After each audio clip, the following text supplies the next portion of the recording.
Let us now go to visual diagnosis of the skin. The topic is macules. A macule, called ban in Chinese, is a localized flat area of color change without elevation or infiltration of the skin. When a finger is passed over it, the macule does not stick out. A macule can be hypopigmented, as in vitiligo, pigmented, as in a freckle, or erythematous, as in a capillary hemangioma. Yang macules occur in diseases of external origin, have a sudden onset, and appear first when the heat reaches the nutritive qi or blood level. They generally appear on the chest first and are sparse and red in color. Then they gradually extend to the forelimbs, becoming more dense and darker in color as the patient grows feverish. A good prognosis is indicated by lightening of their color, lessening of their concentration, and recession from the limbs. A poor prognosis is indicated by darkening of their color, an increase in their density, and spread along the limbs.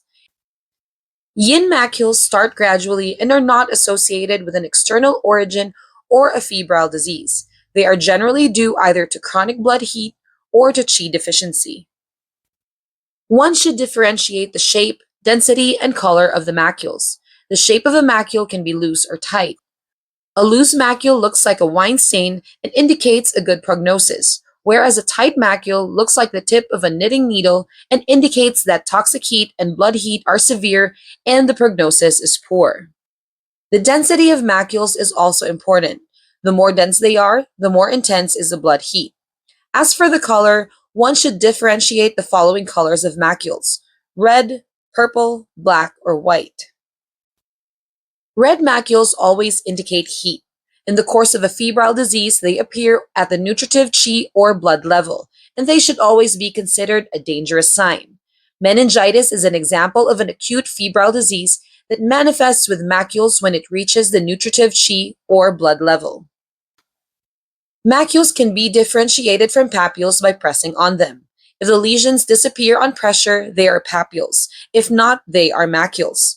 A good method is to use a glass. If the spot disappears when the side of a glass is pressed against it, it is a papule. If it does not, it is a macule.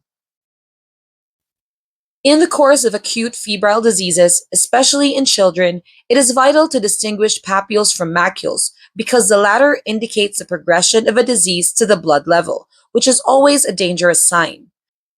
For example, if a child falls ill with meningitis, the appearance of macules is a dangerous sign and should always be taken seriously.